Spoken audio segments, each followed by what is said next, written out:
What's good, my friends? This is the most interactive sports talk show anywhere. It's Offsides.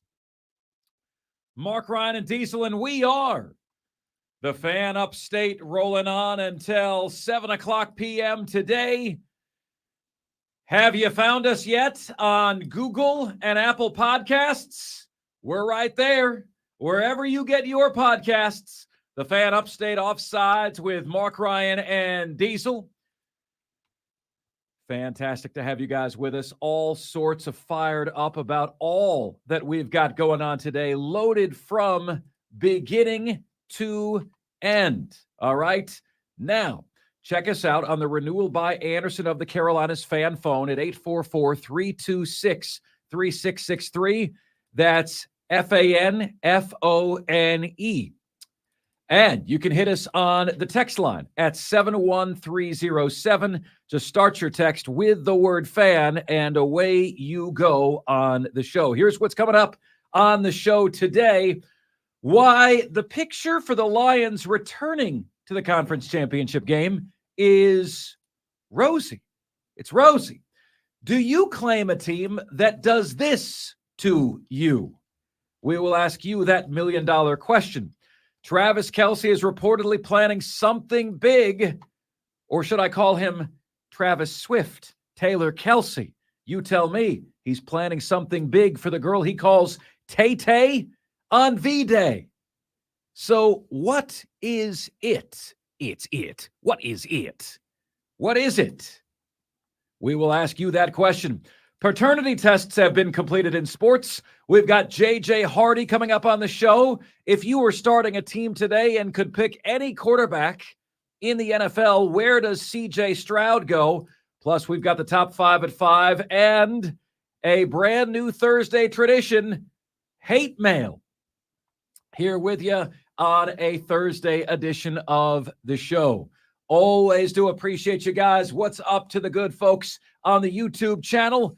YouTube, the Fan Upstate on YouTube. We are right there with you as well. But let's get started today with this. You guys know that one of my best friends in college football is Josh Pate. When we went up to Michigan for my wife's father's funeral in August, we stopped by in Nashville. He had us stop by the Country Music Television building, which is where they shoot the Late Kick show. 24/7 sports offices are there. Got to meet him, got to lose to him in ping pong. I want to say the final score was 21-14, 21-13. And wait, I thought you had an unhittable serve. He hit it, Diesel. He hit it. Uh-oh. Yeah, he hit it. I will tell you this, Diesel. It got the first 3 points on him. But then, like as he seems like a very smart dude, smartest guy in the room, he figured out, I said, how did you do that? I don't even know how to hit that back. And he goes, it's about adjusting to where the spin is coming from. See, most people don't do that. So he adjusted to where the spin is coming from. Then he's able to return the serve every single time. So anyway, my friends, Josh Pate with something which is a little bit of a canary in the coal mine for you, especially if you're a fan of Clemson. Okay, I want you to listen closely to what Josh Pate says the future is going to hold for big-name coaches in college football. I think within the next couple of years, a major head coach at or near the top of his game and the top of his profession is going to step away from college football, perfect health, not going to the NFL. He just steps away voluntarily, and he says, I'm stepping away because I don't like college football right now. And then he waits. He goes and sits in a studio, or maybe he goes and sits on his back porch and fades a little bit and just waits. And then you fast forward 5 years, and maybe college football rights itself. And then the following headline is written in 2028. Coach X ready to get back in the game. Could you imagine how big a mess your sport has to be when some of your best are contemplating temporary retirement? I'm going to go sit in the pits over here. I'm going to go sit on the sidelines. Do you guys get the sport figured out? How pathetic is that? You can either call them soft, which I promise you they aren't, or you can call your sport really, really messed up. I would never betray confidence on this stuff in a million years. I'm telling you point blank, there are some big name head coaches in college football that are about that close to either outright calling it quits and calling it a career or saying, I'm done with this for now. Promise you, you'd be shocked at some of the names that are way closer to the exit door of this sport than you think they are. Wow. That's kind of a bombshell, right? I mean, not only does he say he thinks this is going to happen, he says, I've got sourcing and I can't reveal the sourcing, nor am I going to tell you the names that might walk away. But guys, if you are thinking about this logically, okay, like there's one name at the very top of that list, right?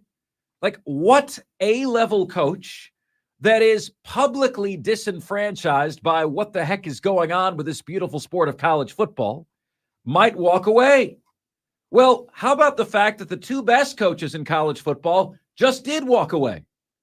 Jim Harbaugh, gone to the NFL. Mark, he was always going to go to the NFL. Why? Yeah, why? Because he's tired of the NCAA BS, okay? Because he's tired of the investigations. He's tired of kissing butt. He's tired of all that crap. So, yeah, Jim Harbaugh went to the NFL. Nick Saban says, what do I need this for? You know, the great taxpayers of the state of Alabama have paid for my multi-million-dollar lake house. They legally paid for my lake house. They made my house payments for me. And I made $12 million a year. And I'm 72 years old. The hell do I need to stay around this for? So, you know, Nick Saban can call it retirement. Jim Harbaugh can say, I'm passionate about Michigan. I'm passionate about the NFL too. But he's clearly more passionate about the NFL. It's not that the Chargers are paying him more money than Michigan could afford. Colleges right now can afford as much, if not more, than NFL teams do. But, guys, you think about this, and you're sitting here, and what happened just today?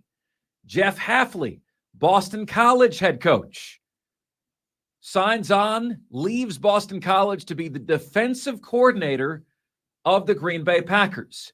You are now seeing head coaches of Power 5 programs leave to be coordinators in the NFL. That never happened previously. And you know what Jeff Hafley was saying? Waving the white flag, man. Waving the white flag. Why? What do you think Boston College's NIL fund is? I'll tell you, next to nothing. That is a pro sports town that only cares about pro sports. I've been told Boston College struggles to even get onto the back page there. He knows he's on the hot seat. He knows they expect more.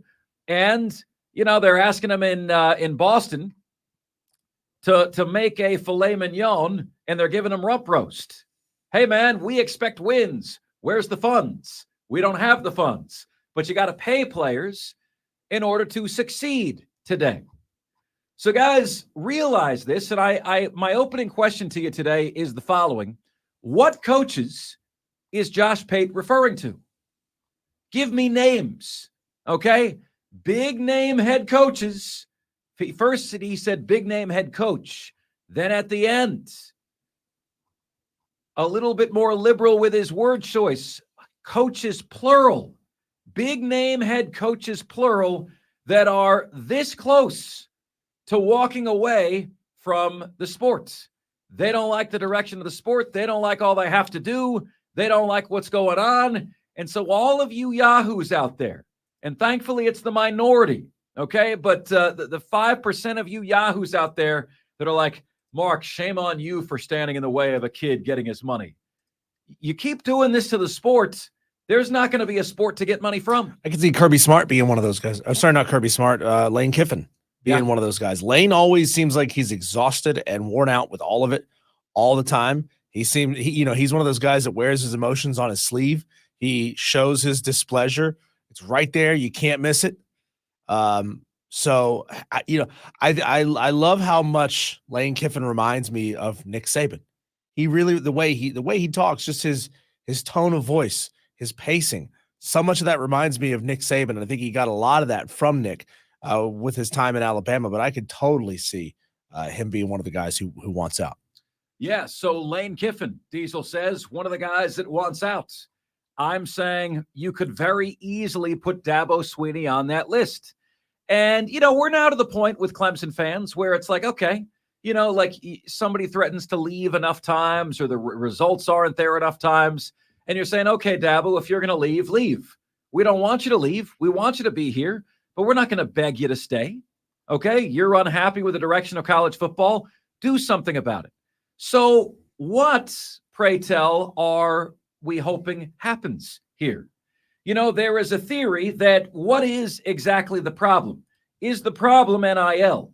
Well, I think the problem is, for some people, it's NIL. As in, there is no NIL, right? It's NIL empty at a lot of these schools. That's a big problem. I also believe a major problem, is that you bust your hump for years recruiting a kid. He leaves you without warning. And I think so the 1 year, no penalty transfer pool, you're trying to build a team. Hey, Shane Beamer, good luck. Half your team is going to leave after every year. Good luck building a team. Good luck building continuity. That's a major problem. Which is a bigger problem? NIL? Guys leaving in the transfer portal year after year after year? It's unbelievable, guys. If you put rules in place that allow people to be bad people, how many people choose that option? Like we're supposed to be molding these young men, teaching them how to be good human beings, good contributors to society. But when we have rules in place that allow them to be guilty of greed, it's amazing how many of them walk down that road. Pete Futak today said, the NFL is the NFL, about Boston College coach Jeff Hafley leaving to be the DC, defensive coordinator of Green Bay. To which Kirk Herbstreit says, no, college football in its current state will be seeing more and more coaches heading to the NFL. Without boundaries and regulation that makes sense, coaches that get real opportunities in the NFL will be gone. This trend will continue until there's a new governing body and it creates a CBA with a players' entity or union that would include issues like NIL, transfer portal, and eventually revenue sharing. The sport is spiraling out of control as we know it, and many of these coaches are not sticking around and waiting. Just a new reality for the sport. I always wonder how personalities at major networks deal with this, Diesel, because the reality is their employer is part of this, right? Like ESPN is part of the push to 12 teams. Fox is part of the push to 12 teams. Fox is part of the push for Washington and Oregon to join the Big Ten, USC and UCLA. So for Kirk Herbstreit to say the sport is spiraling out of control, in effect, what he's saying is we need a governing body to prevent my employer from doing what my employer is doing. And we need a governing body to be able to have some stones and step up and say, you can't just nilly-willy and freely transfer wherever you want to go. Nilly-willy? Willy-nilly. There you go. Thank you, sir. Thank you. Nilly-willy. Verbal fluency is only 86%, Diesel. Only 86%. So, my opening question to you guys, what coaches could you see walking away under this pretense that these conversations are happening, that, the seal, we always say the seal was broken. The seal was broken with Jim Harbaugh and Nick Saban. And now Jeff Hafley, Boston College, can see the writing on the wall. Hey, Jeff, we're going to need more wins. He says, I'm going to need more funds. Those funds aren't coming. Okay, I'm going to go somewhere where I can be successful. Diesel, you never used to see that. You would see a college coach become an NFL head coach.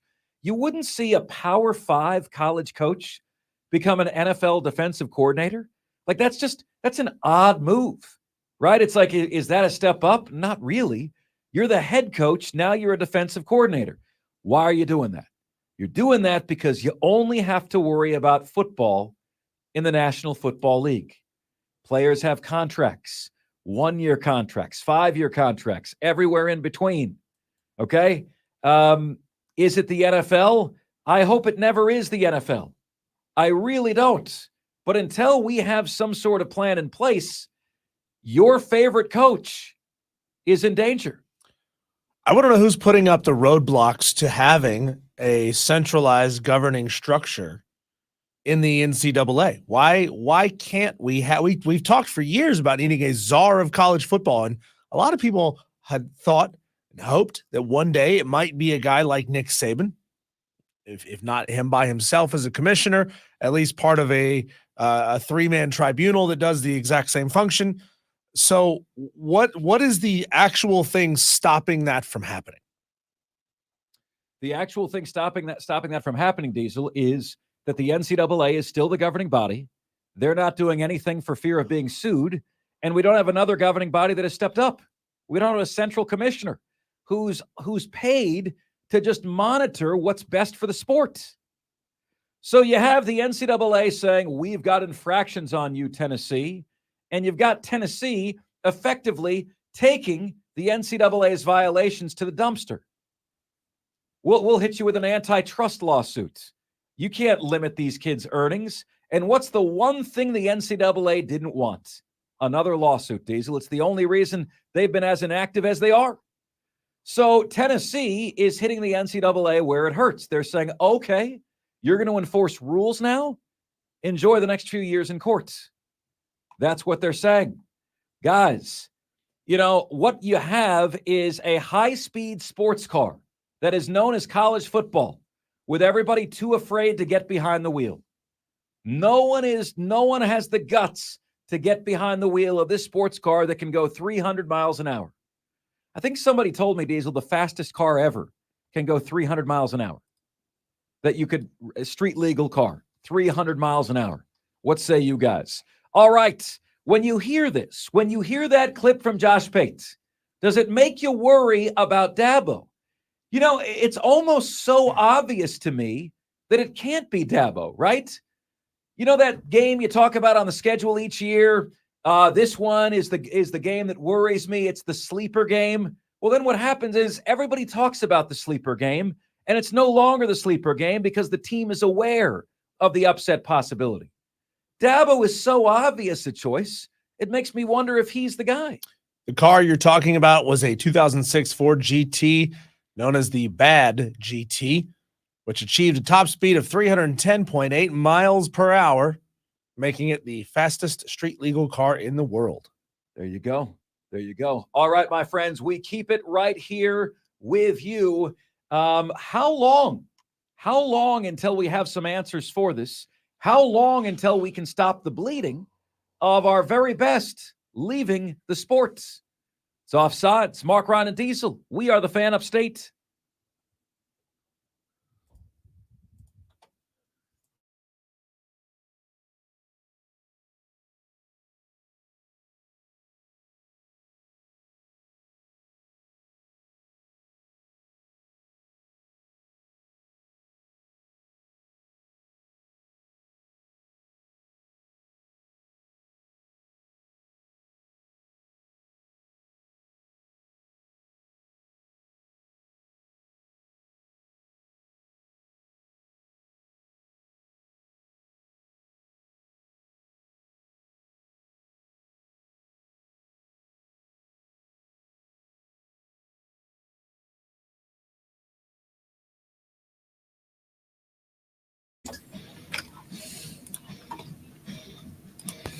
I think within the next couple of years, a major head coach at or near the top of his game and the top of his profession is going to step away from college football, perfect health, not going to the NFL. He just steps away voluntarily and he says, I'm stepping away because I don't like college football right now. And then he waits. He goes and sits in the studio, or maybe he goes and sits on his back porch and fades a little bit and just waits. And then you fast forward 5 years and maybe college football rights itself. And then the following headline is written in 2028. Coach X ready to get back in the game. Could you imagine how big a mess your sport has to be when some of your best are contemplating temporary retirement? I'm going to go sit in the pits over here. I'm going to go sit on the sidelines. Do you guys get the sport figured out? How pathetic is that? You could either call them soft, which I promise you they aren't, or you could call your sport really, really messed up. I would never betray confidence on this stuff in a million years. I'm telling you point blank, there are some big name head coaches in college football that are about that close to either outright calling it quits and calling it a career or saying, I'm done with this for now. Promise you, you'd be shocked at some of the names that are way closer to the exit door of this sport than you think they are. The words of our good friend Josh Pate. You'd be shocked at the number of big-name college coaches that are much closer to the exit door than you realize. And we ask you, who could they be? Who could he be referring to? Guys, if you do not think Dabo is on that list, folks, denial is not just a river in Egypt. Okay? Admission is the first step toward recovery. Okay, so I don't think it's Dave Doran. I don't think it's Mike Norvell. I think Mac Brown is close to retirement anyway. Miami Hurricanes' Mario Cristobal has done nothing there. So I don't know how much you have to worry about the ACC or the Big 12 and what's left of the Big 12.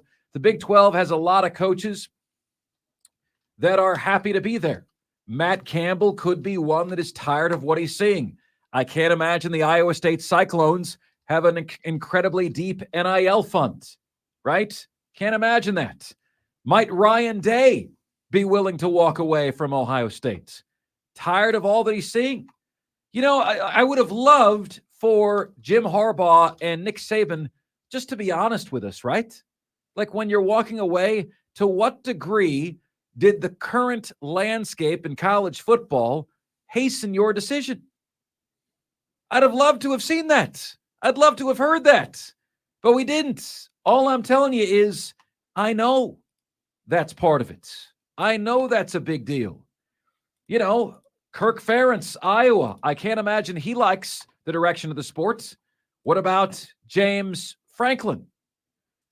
What about him? What about Kirby Smart? Kirby, to me, seems like a college lifer whose team is benefiting seriously, hand over fist, by the current state of affairs. They have double the recruiting budget of everybody else. They have $4 million a year in a recruiting budget. Everyone else is at 2 or 1, etc. Right? The money they have that they're throwing out is incredible.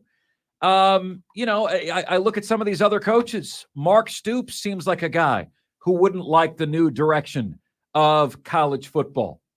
Lane Kiffin, certainly. What about Brian Kelly? I can't see Brian Kelly being thrilled with this, having to pay for everybody under the sun, stars, and moon. Guys, whenever you thought Dabo was going to hang them up at Clemson, you hear something like this, and I think you can take 2 or 3 more years off the list. I'm dead serious with you. 2 or 3 more years off the tenure, off the career, because this is not a tenable situation. This is not sustainable.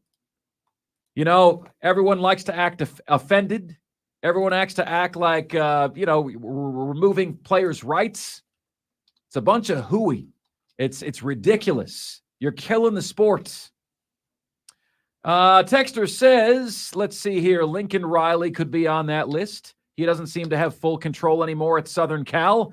Texter says, at least as a defensive coordinator in the NFL, Jeff Hafley gets an offseason. Great points. Hired on right now.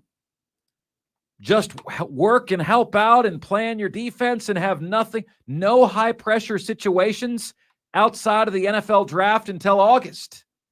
I mean, think about how nice that situation is, how cushy that is. Hire on in February 1st. You have one event you have to worry about until August, the draft, and that's it. It's good money if you can get it. Great money. Texter says, NFL coaches get fired for losing games. College coaches get fired for losing recruits to teams with no salary cap. Who can blame a coach for wanting to be in the NFL? Amen.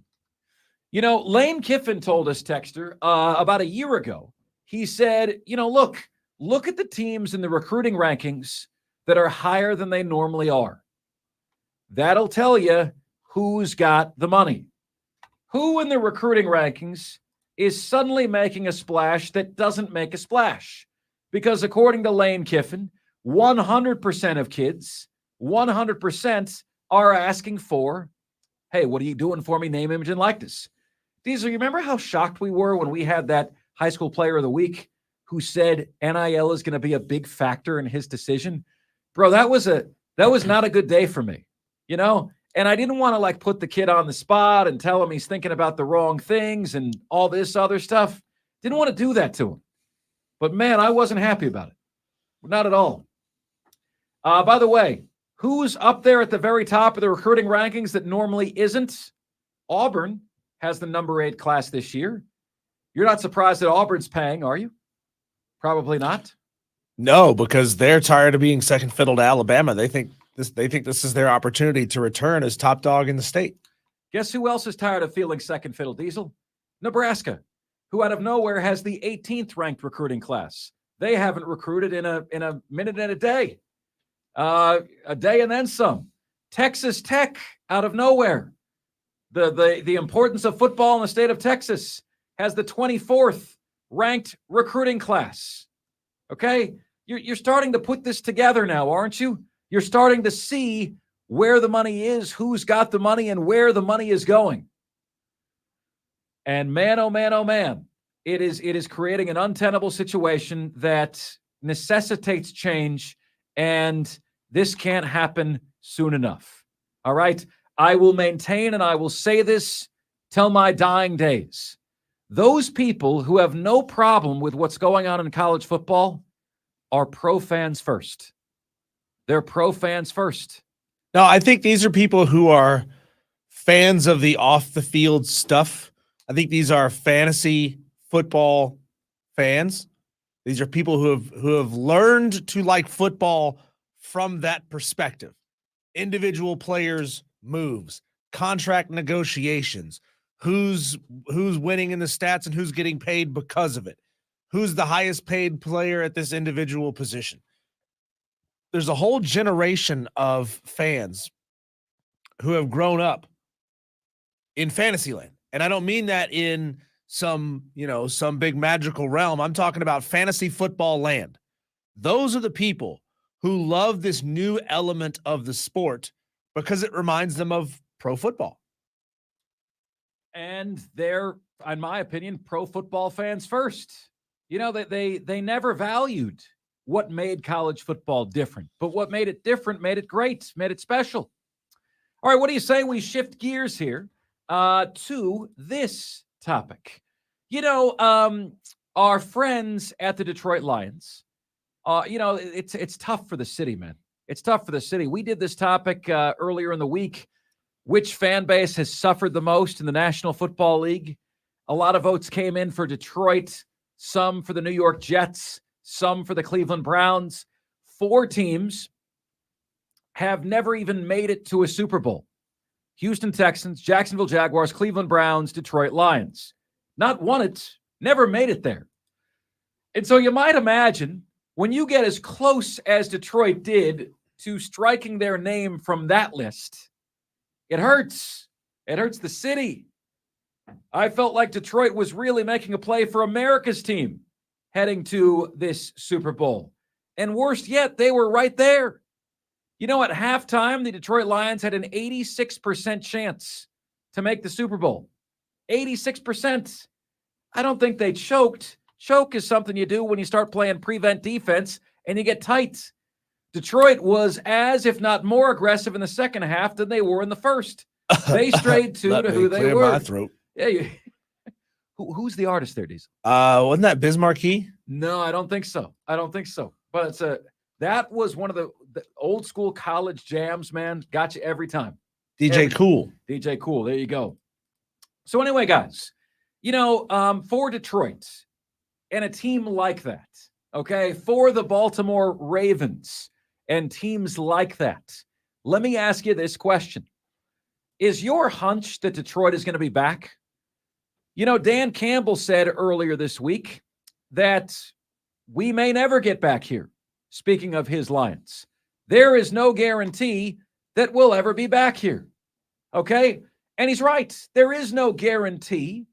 But personally speaking, I am going to guarantee they're going to be back because Dan Campbell has done two of the most difficult things to achieve in any business, in any sport, in any walk of life. Dan Campbell has changed a culture and he's changed a reputation. And that is not easy to do, my friends. Not at all easy to do. But then what we do and what we have is we look at the data. And this is more than anything else, more than feel good and happy-go-lucky and you still had a great year, more than any of that crap. This is what you should feel great about if you're a Detroit Lions fan.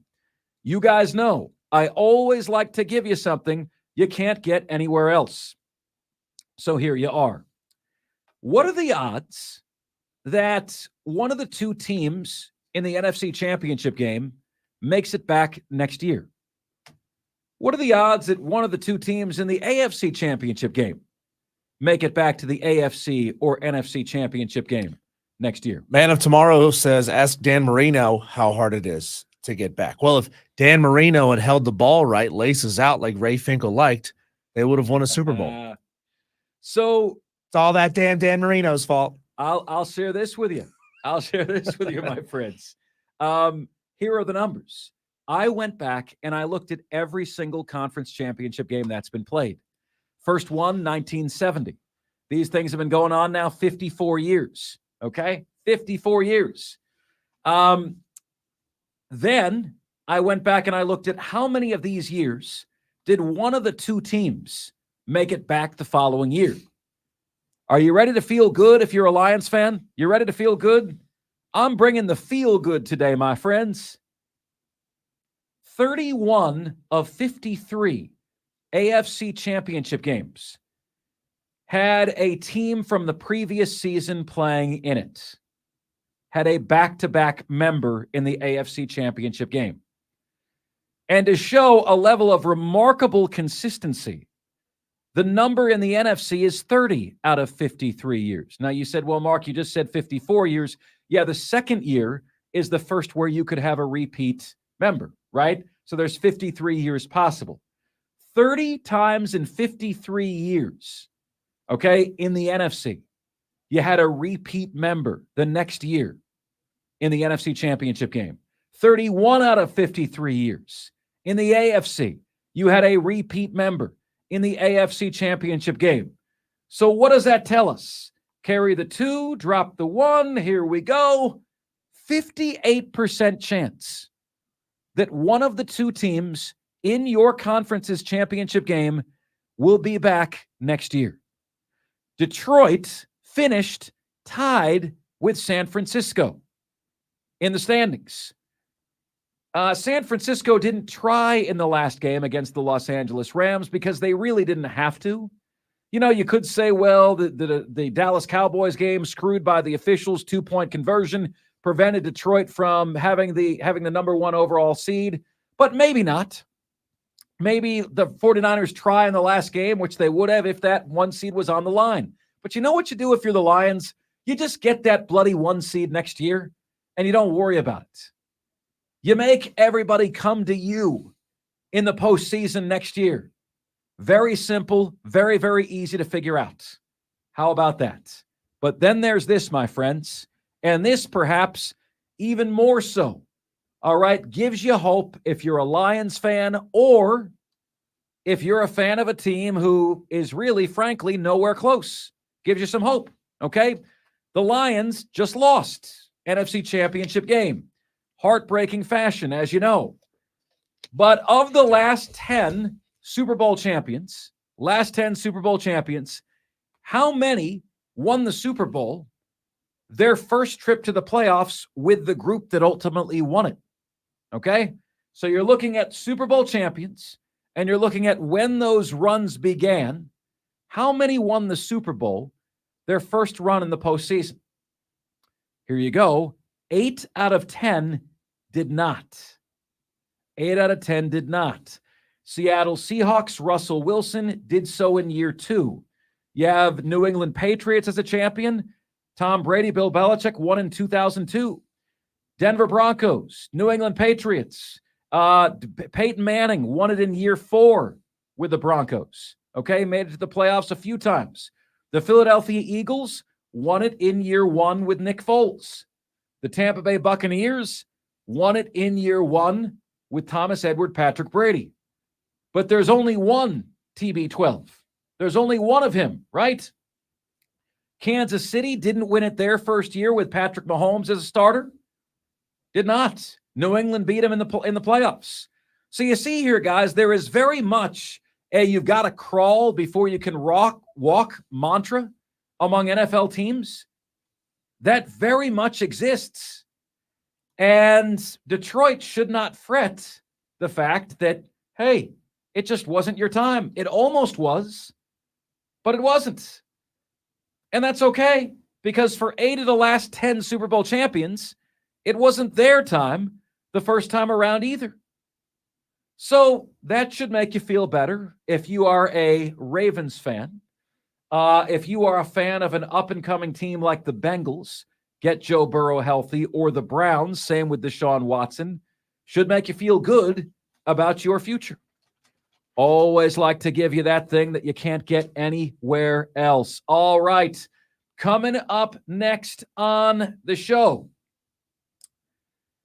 Do you claim a team that does this? That, my friends, is next, and this is the most interactive sports talk show anywhere. It's Offsides. Mark, Ryan, and Diesel, and we are the Fan Upstate.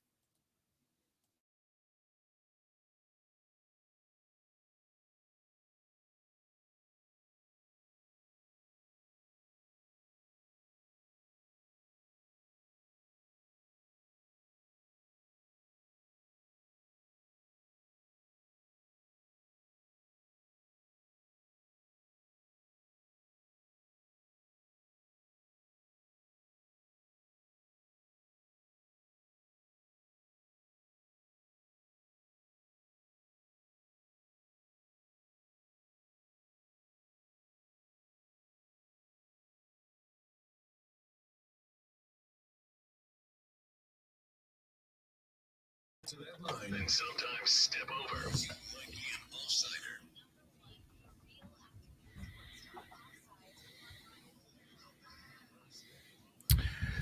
offsider. It's Offsides. Mark, Ryan, and Diesel. We are the Fan Upstate. Rolling on until 7 o'clock p.m. today. Always do appreciate you making time for us. We go to the phones right now, and Dolphin Gary, I can't believe this. What a blast from the past, man. This is crazy to me. Mark Ryan, I am fired up. My Orioles, their ownership changed. Maybe they're going to spend some money now. Your Yankees, are they in trouble now, Mark? Listen, the day I'm afraid of your stinking Orioles, Gary, is the day I die. That will never happen. What okay? did you finish? A whole 18? Was it 18 games out last year? Was it, Mark? And then I'll also have you know that my you team made it over 500. What an embarrassment. My team is the Rays. My team is the Rays. Okay.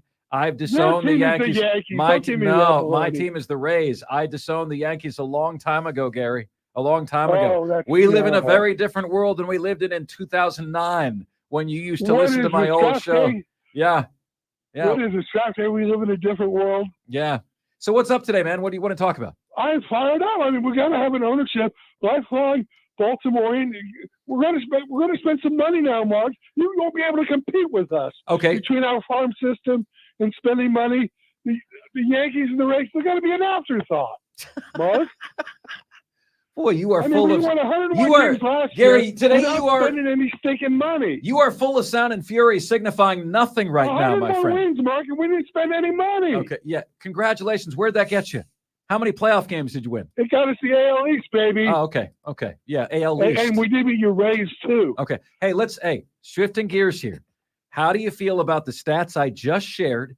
58%, okay, of the conference championship games have one repeat participant from the previous year. Okay, so 58% of the years, at least one of the teams that made it the previous year made it again. Also, Gary, 8 of the last 10 Super Bowl champions did not win the Super Bowl their first time in the playoffs with their core group. Well, What does that say? What does that say for the Miami Dolphins and what they're building? Mark, I told you the Texans were going to beat the Browns. You didn't believe me. I told you the Ravens were going to lose to the Chiefs. You didn't believe me. If it didn't happen on this station, it didn't happen, Gary. If that makes you sleep better, my friend. Hey, thank you, buddy. Good to hear from you. And thank you for finding us here, Gary. I do appreciate that very, very much. Very much. Thank you so much for ringing us up here on the show. All right, guys, I want to bring you into this discussion. And, you know, it's very much a what would you do kind of situation. You know, there was that show on TV, I think it was on Friday nights, What Would You Do in This Situation? And I was thinking about this, and it relates to that conversation about the most miserable sports fan bases. What would you do? What would be your policy if you had a team that moved? And then let's say above and beyond that team moving, that team kept the name, kept the logo, kept everything that came with that team name. What do you do?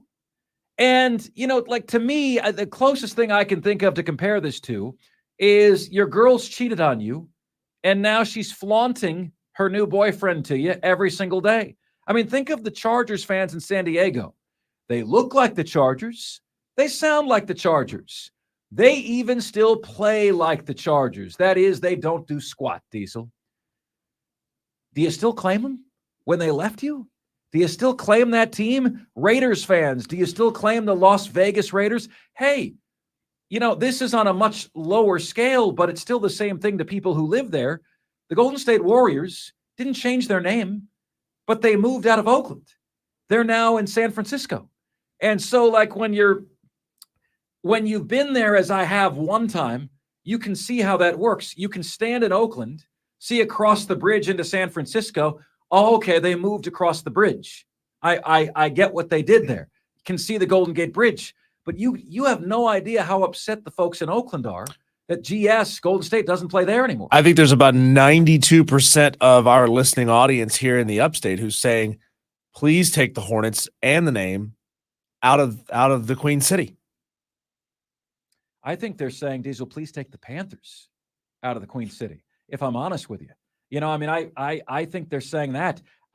Look, guys, you have no idea how many folks have said to me, please stop calling them the Carolina Panthers. Genuinely speaking. Yeah. And I don't know if we could get a real answer from this. How upset would you be if the Panthers were one of the franchises moved to NFL Europe? You know, for years they've been saying the Jaguars are going to be moved to Europe. Don't know if it's going to happen. I don't know if they're going to expand with all new franchises. We genuinely don't know. But if Charlotte lost its team, lost its franchise to Europe, how sad would you be about it? Crushed, pretty much. Really? Yeah, I mean, yeah, I would. Well, that shows that you still care. I do care. I'm not speaking for me. I'm Diesel. You know what we hear. You know how disenfranchised these people are. Well, we talk about apathy creeping in. If apathy is truly crept in, you wouldn't be so bad about it. What about you, though? Like, okay, let's say that Appalachian State is leaving Boone. This doesn't happen in college, okay? Right. But I'm trying to make this as analogous as I possibly can. Let's just say a fire swept through the town. The campus has been burned down, but the university wants to stay open. And so let's just say they move down the road to Hickory, where there's already a satellite campus of App State. It's not in Boone anymore. For the next 30 years, App State's going to be in Norfolk, Virginia, Diesel. Are you still an App State fan? No, No, because what made it special is the town that it was in. It's so synonymous with the town, you know, but then, you know, you have to ask that question of a school that's not necessarily in a college town, like University of Charlotte. Well, they're not even in Charlotte. Yeah. Texter says St. Louis Rams. Another example. They keep the logo. They keep the name. They keep the colors. I mean, how confusing is that?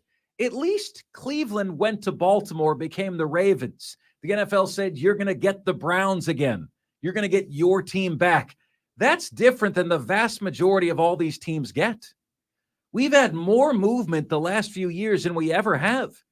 And like whenever you talk about miserable franchises, longest suffering, what stood out to me, guys, is a number of calls that end up coming in from San Diego. And they're like, no one suffered more than we have. You know, Diesel, like San Diego is a top 20 market in terms of market size. They have the Padres. The Padres have never won a World Series. What else do they have? They have the San Diego State Aztecs, who almost get into a big conference, and then that big conference goes away. You've got a top 20 market, Diesel, with one team that has never won a World Series and nothing else. That's insane, isn't it? No NFL team, no NHL team, no NBA team, no major college football team. Nobody. Texter makes a great point. The Hornets did leave and kept the name. They did. For a minute. I'm saying they would do it again. Yeah. Texter says, Mark, I could care less. Well, that means you care.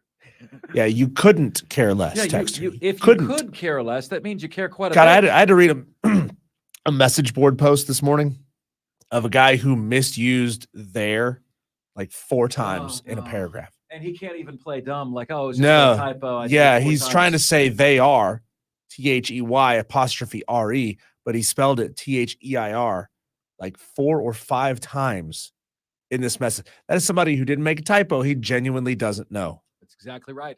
All right, my friends. Up next on the show, what should you do if your team moves on you? Should you stick? Should you leave? Should you peace out, go somewhere new? And, my friends, a Valentine's Day gift for America's #1 couple. All next here on Offsides. We are the Fan Upstate.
Open, honest sports time. Feeling the satisfaction that you get. Fan Upstate, who's this? What do you want to talk about? Yes.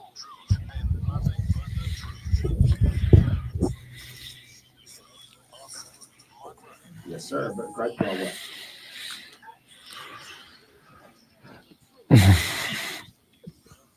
What's good, my friends? This is the most interactive sports talk show anywhere. It's Offsides. Mark Ryan and Diesel, and we are the Fan Upstate, rolling on until 7 o'clock p.m. today. Always do appreciate you guys making us part of your day each and every day. Thank you guys so much. We could not do this without you. Okay, so let us go ahead and I want to spend a few minutes here talking about the upcoming Super Bowl. And guys, you know, look, it may not have been the matchup that we wanted. Okay, there was a chance for us here to get an outstanding matchup. Buffalo, Detroit, those teams that have suffered the most, those fan bases that have suffered the most. We now get the Pro Bowl, who nobody watches, this coming Sunday. As a matter of fact, I can tell you this, networks now make you package the Pro Bowl into getting a lot of other things. So, hey, man, you get this with your package, and we need you to carry it on your network. You should look up and find this past week's Saturday Night Live cold open. It was mocking the play-by-play hosts of the Baltimore Kansas City game last week, bemoaning that this was the end of real football. They were like, this is the last real football game, because once we get to the Super Bowl, it's all just one big commercial. It's all designed to sell you things. It's not real football. This is the end. And Tony Romo was so sad about this, and then it starts to infect all the other members of the crew. They all like cowered. It's like, oh man, you're right. This is the end of real football. And then they break into a song about how sad they are about the end of real football. It's this past week's cold open to SNL. You should look it up. Was Romo the host? No. It was it's not really Tony Romo. Oh, I see. It's a spoof of Tony Romo. I see what you're saying. Okay. So yeah, like, look, guys, it is like there is a sadness here, but I'm darn sure not going to tell you that the Pro Bowl is one of 2 legitimate football games left. It's not legitimate at all. That said, 49ers Chiefs, you get Patrick Mahomes, you get Brock Purdy. I think there's a lot of interesting storylines in this game. So let's start with Brock. How about the fact that if he wins this game, and the 49ers are currently favored to do so, favored by 2 points. Let's see what the odds say in this game, who's going to win. San Francisco, almost 60%, 59% to 41% chance San Francisco wins. If Brock Purdy wins this game, guys, it doesn't really matter what any of you think of him, okay? All of your slander, Brock Purdy hates, he's not good enough, none of that matters if he wins this game, because they will have proven with that roster they have a QB good enough to win. You know, and I was listening to a lot of people say, well, you know what, man, Jared Goff and Brock Purdy are the same guy. Brother, I watched Brock Purdy in that last game, and I continue to tell my wife, I said, I don't recall seeing him use his wheels this much. Like, he is motoring, man. He is moving. He is utilizing his legs, and he's got that little quick burst to him that is really something else. I think this could be the Brock Purdy Super Bowl. Here's the problem, okay? Kansas City's defense is every bit what San Francisco's is. So then you have a defensive wash.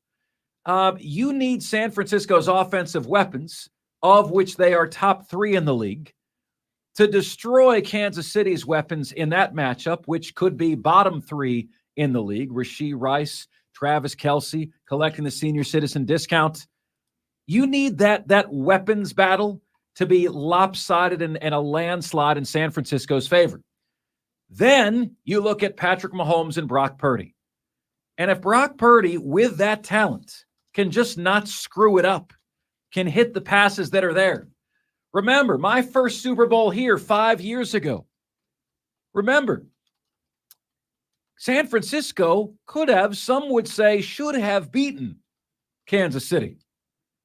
But Jimmy Garoppolo missed a wide-open bomb in the fourth quarter, and that ended up being the difference.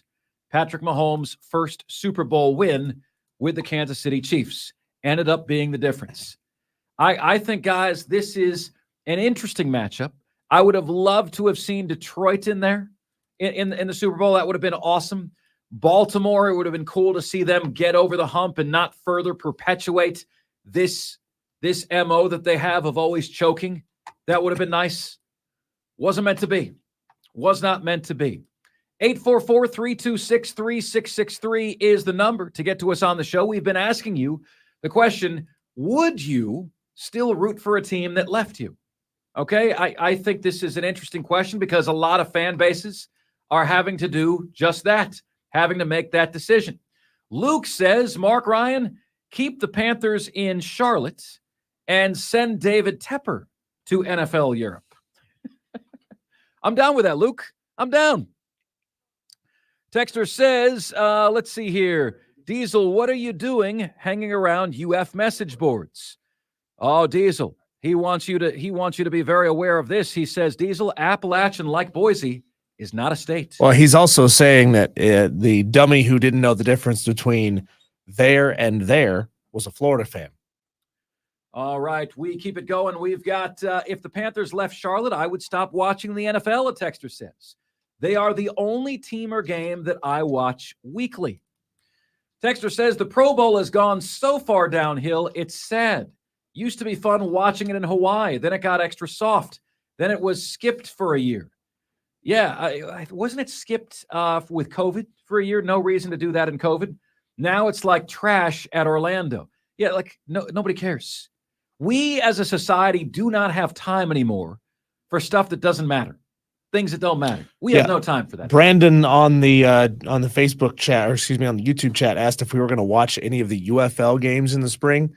Like maybe one, but ultimately they don't matter. So I'm probably not going to watch more than about a game.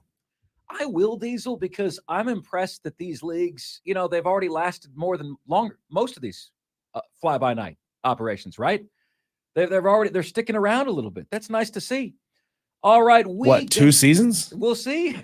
I'm not really sure that counts as sticking around. Let's go to Rick in Greer, who is up next on the show. Hey, Rick.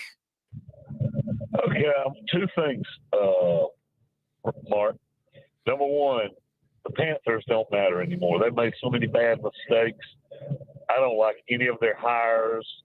I mean, they just keep making more mistake after mistake after mistake, okay? In what way? Give me what mistakes? Well, the coach, for one thing. I mean, he wasn't on any of the list, was he? I mean, what was he, the 100th choice? Yeah, essentially. I think he was lower than that. Yeah. Well, I don't want to speak about that. This is what I'm mad about. I am mad about people backing into parking spaces, Mark. It's got to stop, okay? It does. I go in a shopping center. Yeah. I wait 30 minutes for an old lady to back up. I don't know what it was, about a 90-foot car into a park. Pull into the parking spaces, people. Don't back in, okay? There's a rule. Pull in, don't back in. Where is this rule written, Rick? Rick, you're 100% right. Diesel's wrong. Rick's rule. Okay? Diesel's wrong. Rick, I'm gonna unveil a little secret to you.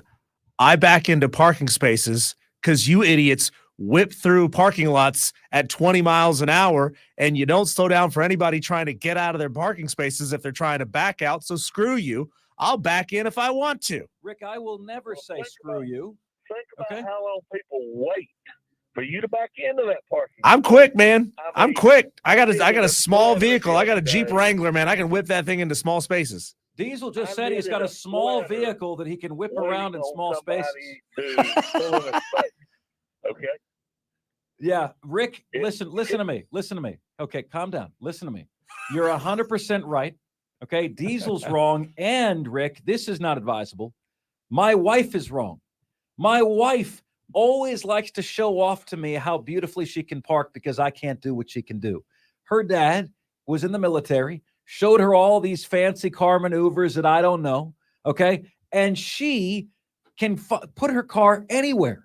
Like this big a space, she can get her car in there. But she's always backing up into parking spots. What are you doing? Who cares? You're mad that she can parallel park and you can't? Hell yeah, I am. That's deeply offensive. Come on, man. Use that big salary to get a car that will parallel park itself. Big salary? Who are you talking about?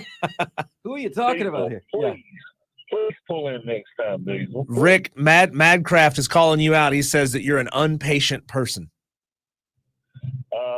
Yes, I am. I'm old and I'm senile, and yes, I am. Hey, Rick, there's a cloud outside if you want to go yell at it, okay? And by the way, Madcraft, it's impatient, not impatient. Impatient. It sounds like what is he, a witch or something? What is he doing? We're still trying to figure that out, Rick. Rick, good to hear from you, buddy. Good to hear from you. Thanks so much for the call. Yeah, I second that. So Diesel, wifey, cut the crap. Stop backing into parking spaces, okay? Stop doing that. Nobody wants to wait for your slow butts to get in. Okay, we're tired of that. In, out, on with your life. There's nothing worse than being in a parking lot and you're waiting for the yokel to back in. There's nothing worse than that. I'm like of all the things you would like least to be doing with your time, that ranks right about like, wiping and being on hold. Okay? Like that's right about there. Waiting for the dude to back into a parking spot. What a fantastic use of my time. Can't tell you how excited I am about that. Guy from Greenville just called in. He said he's got errands to run. Sounds to me like he was a little scared to come on the air. I'm not sure. I'm casting aspersions We're there, very Guy. Scary people. But he said he had errands to run. Guy says that he believes that pickup trucks are easier to back in than to pull forward into a space. Guy, the answer to that question is maybe. Maybe it's because pickup trucks tend to have better turning radiuses than big cars. I'm not sure. Maybe it's when you back a truck in like that, and now the wheels that are turning are on the back end instead of the wheels moving forward to the wheels on the back end. Maybe that allows them to maneuver into a space a little bit easier. I'm not sure. He didn't really support his claim very much. He's just saying, I've heard that it's easier to back in big pickup trucks. Can anybody second what Guy has to say? You're all wrong. The only thing right is you're jerks. All of you. Stop doing that. Nobody likes you. Nobody wants to wait for you.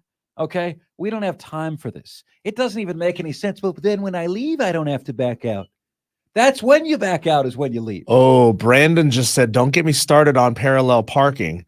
I have Cassie do it. Brandon, you get out of the car and let your wife park your car? Because you can't parallel park? Could never be me, Brandon. It is. Wow. It is. That is me. Wow. By the way, guys, Dan Quinn, the new coach of the Washington Commanders. Dan Quinn, by the way, guess how many defensive playoff games defensive coaches won this year? 2. Dan Quinn, defensive coordinator of the Cowboys, now the Washington Commanders head coach. Guess how many games last year defensive coaches won? 1. You see the shift, right? Now, you've also heard me say that, man, I really think the best coaches these days are culture builders. They're not easily definable as offensive coaches, defensive coaches. These guys are culture builders, right? Dan Quinn, I don't know, man. That they go defensive, they go older, they go Washington. He knows the NFC East could work, I suppose. Don't really think it will. I think Ron Rivera is a better head coach than Dan Quinn. But Mark Ryan, Dan Quinn went to a Super Bowl. Let's be honest. Kyle Shanahan went to a Super Bowl. Dan Quinn was in the little side Robin mobile. What's that thing called, Diesel? Old school motorcycles used to have these all the time. Sidecar? Sidecar. How come they went away from those? Because everyone was dying in the sidecar? Yeah, I'm sure they're not very safe. No, not very safe. Used to be every motorcycle had those. So Dan Quinn was the quote-unquote head coach when Atlanta made the Super Bowl. You guys know 28-3. Sorry, I know it's still too soon to remind you of that fact. But he was in the sidecar. Kyle Shanahan was driving that bad boy. He certainly was. And I will maintain that. All right. What should the Chicago Bears do with the number 1 overall pick? That is a question we will ponder when Offsides continues next. Right here on Offsides, we are the Fan Upstate.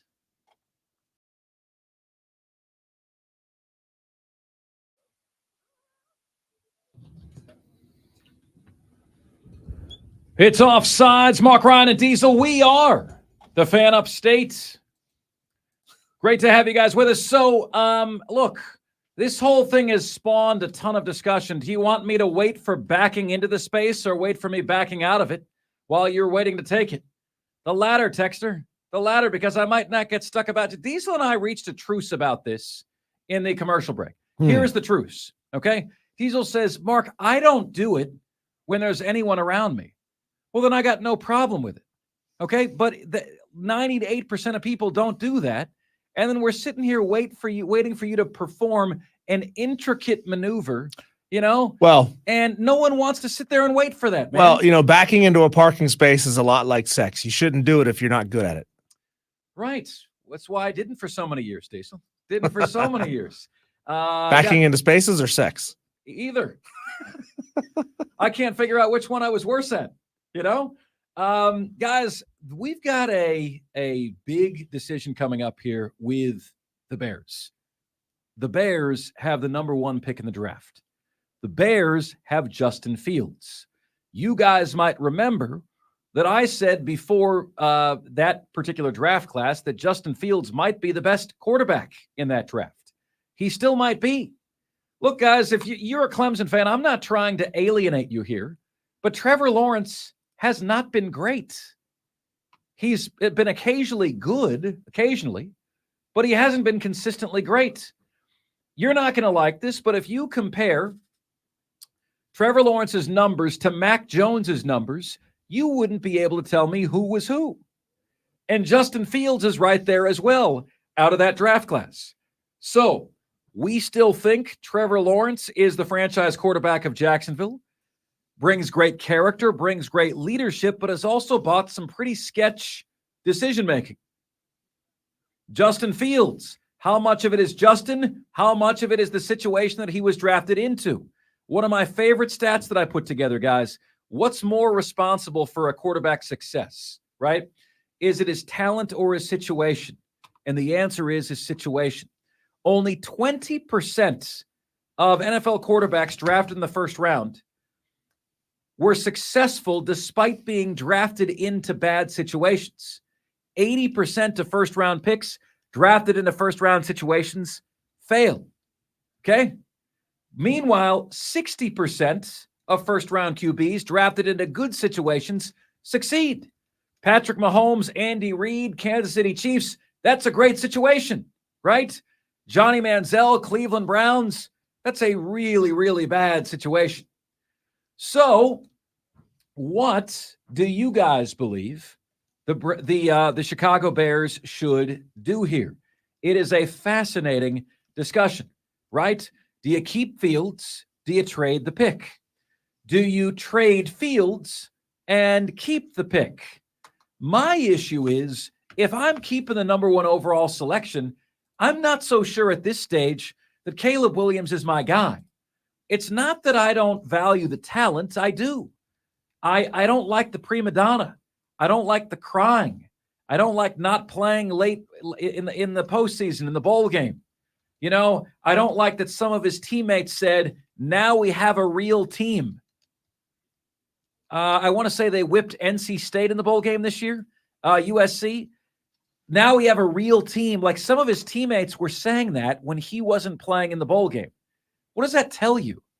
Remember the scene in the movie Draft Day? Bo Callahan, very underrated movie. And Kevin Costner goes, you know what, man? My belief is that I'm researching this guy. I'm doing my homework on this guy, Bo Callahan. No one came to his birthday party on the team. That didn't bother anyone else. It bothered him. Nobody liked him on the team. Didn't draft Bo Callahan. The surefire, bona fide number 1 overall pick didn't draft him. Caleb Williams, same thing.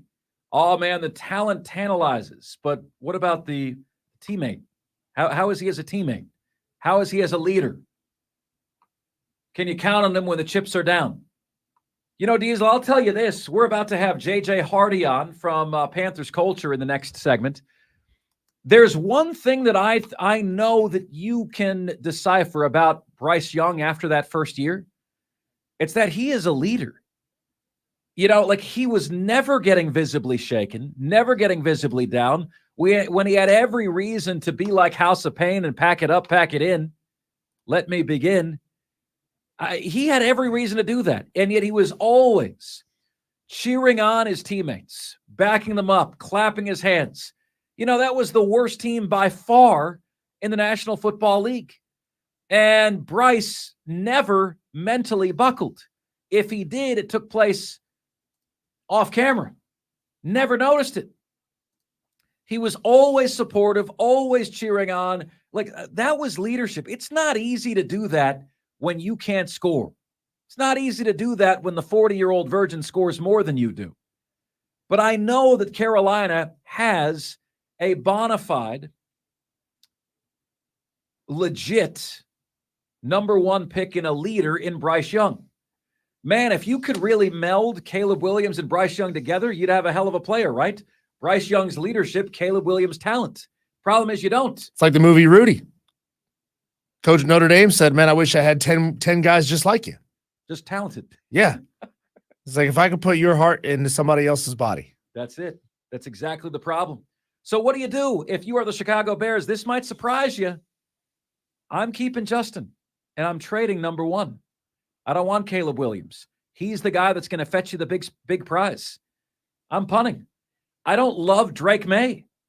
Who I love is Michael Penix Jr., who I love is Jaden Daniels. So I might trade down from 1 to 5, and I'll take who's left. I like that better. All right, my friends, JJ Hardy, Panthers Culture, joining us next right here on the most interactive sports talk show anywhere.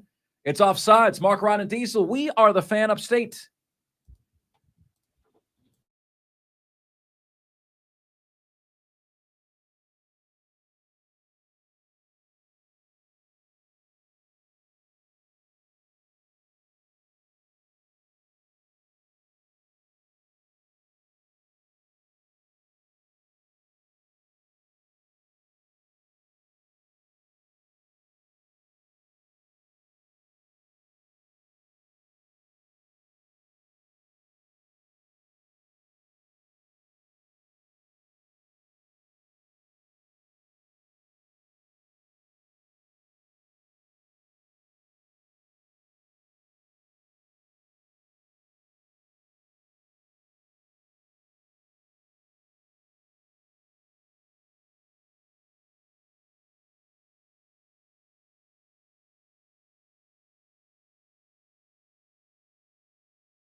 Upstate. It's Offsides. Mark, Ryan, and Diesel. We are the Fan Upstate. Look, guys, Dave Canales arrived yesterday. One Panther Place. They serenaded him. The energy was real good. I mean, I think that's what you get with him. The question is, does he know what he's doing? You know, like Dave Tepper hired a guy that is very, very green. At the same time, guys, when you listen to Dave Canales speak, I'll be real with you. It's hard not to buy it. It's hard not to buy. Like, I'm like, okay. Like, if I'm sitting down, if I'm Dave Tepper, if I'm interviewing this guy, he'd be advancing to the next round of the interviews with me too. There's a real positive vibe. There's a real positive energy here. So might Dave Tepper actually have hit on something? Be awesome, wouldn't it? You know, like I'm tired. Guys, I want this to get back to the Carolina Panthers are the NFL team for North and South Carolina. And it pains me that it isn't. You know, we laugh, we joke about it, but it actually hurts me when you guys say, don't call them the Carolina Panthers, call them the North Carolina Panthers. Brother, that hurts me. Cuts me deep. So what does JJ Hardy think? Panthers culture joins us right now. He's been on with us like I thought this was going to be a season thing where he comes on with us every Thursday during the season. There's been so much going on with Carolina. It's impossible not to have him on right now. So, JJ, are you like me, impossible not to be impressed at the early statements, the early sound, the early vibe from Dave Canales? It's a feel-good vibe that seems sorely needed by this franchise right now, does it not? It does feel good.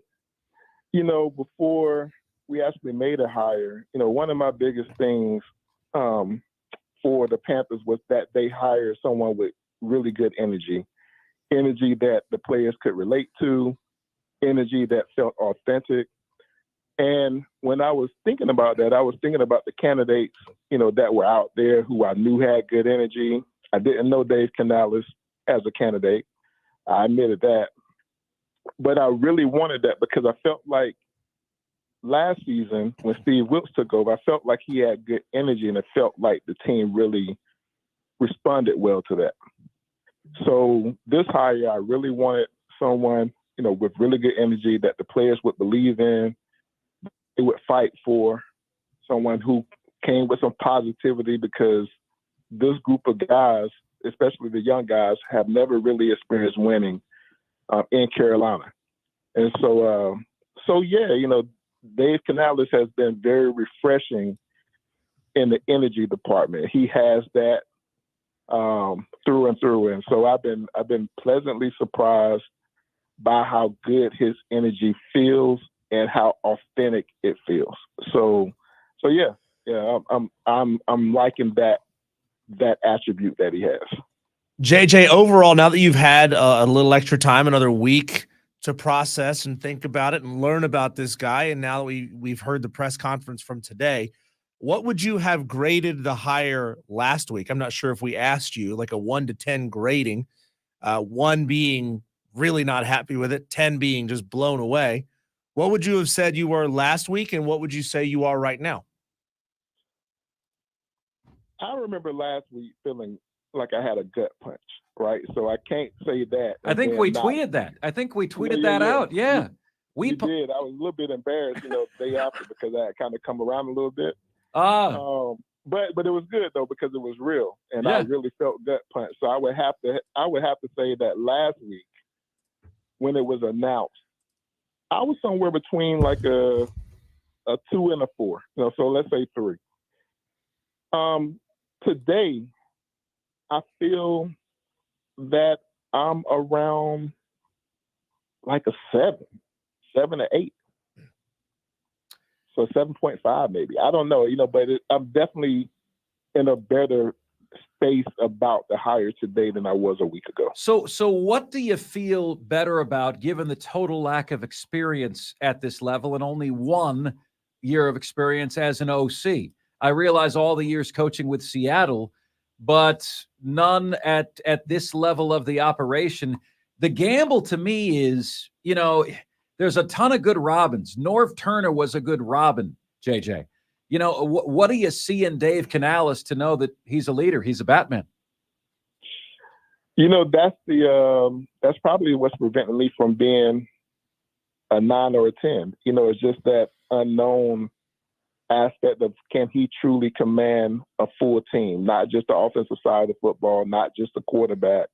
Can he walk into the defensive room and those guys believe in him? Like guys like, if Shaq Thompson is still around for the 24 season, will he believe in Dave Canales and his vision? Will the young leaders like Derek Brown, we know he's going to be here, will he believe in Dave Canales, and J.C. Horn and guys like Von Bell, will they get behind Dave Canales and want to fight for him as a player?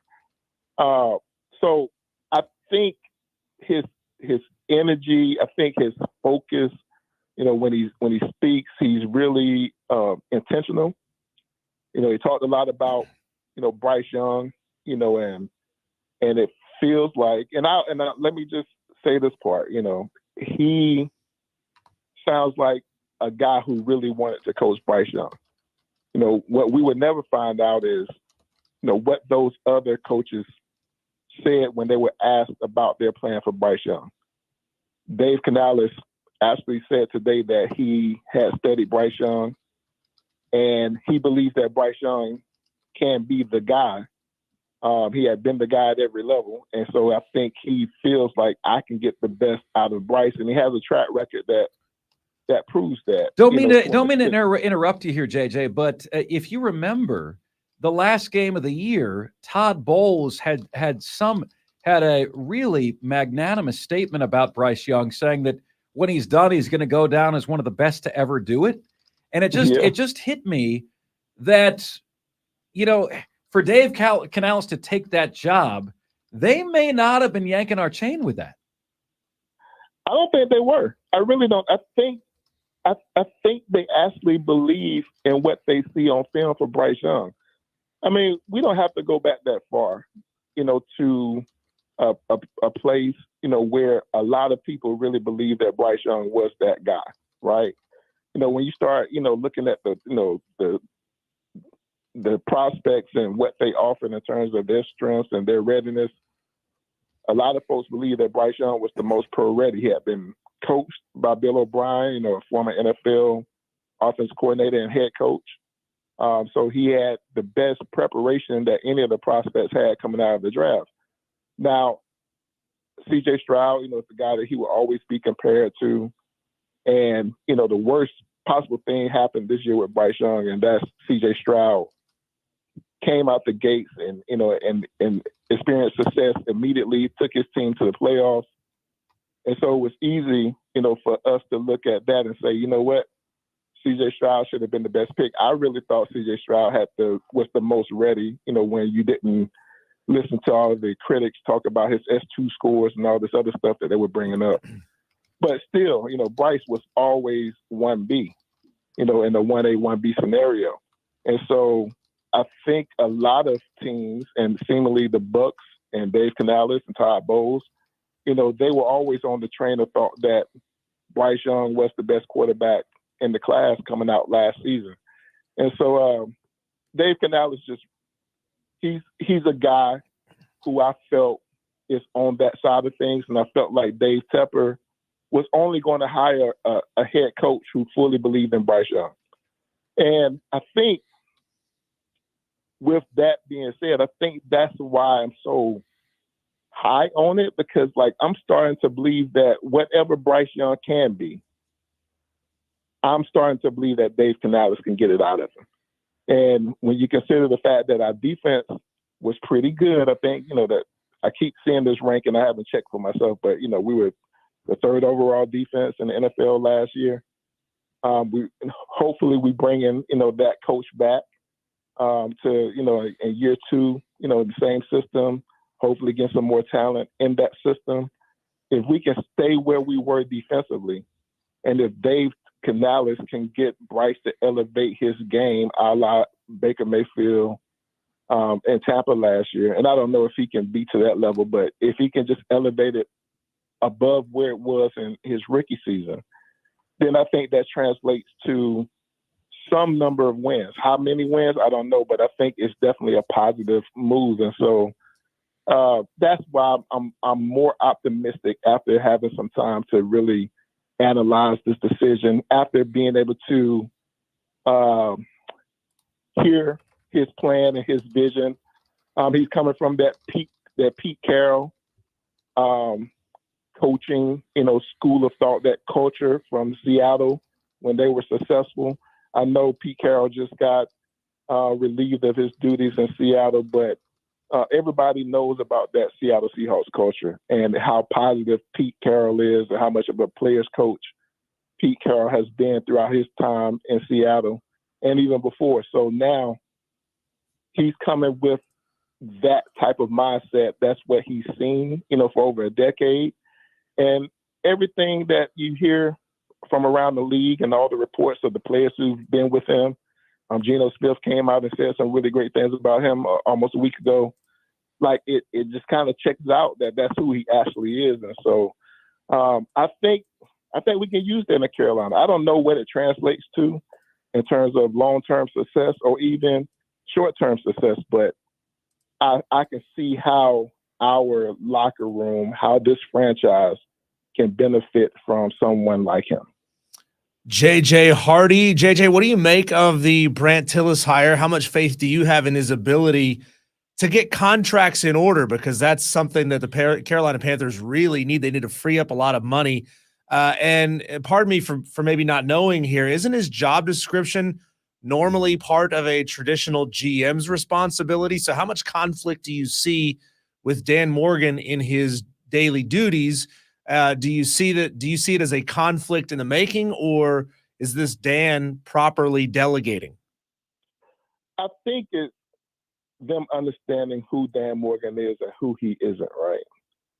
I think some franchises are set up to where the GM can both, be the head talent evaluator, plus be the cap, cap maestro, the capologist. But from what I've noticed around the league, especially over the last 5 to 7 years, is that each organization has a GM, and then they have some type of assistant GM that can be like a capologist. I mean, we had that in place to an extent with Samir Suleiman, who came from the Pittsburgh Steelers organization, and he was touted for being a cap expert, somebody who could really work the numbers and, you know, get players in and, you know, to where it can fit within the cap constraints.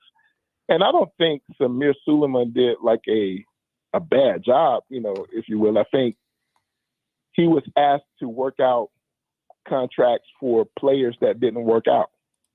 So I think he became a casualty of the situation when the guy he was paired with, Scott Fitterer, you know, just got canned for not making great decisions, not signing, you know, the players that turned out, you know, well. And so, you know, with the guy who was working out those contract figures for those bad acquisitions, I think he became a casualty of that.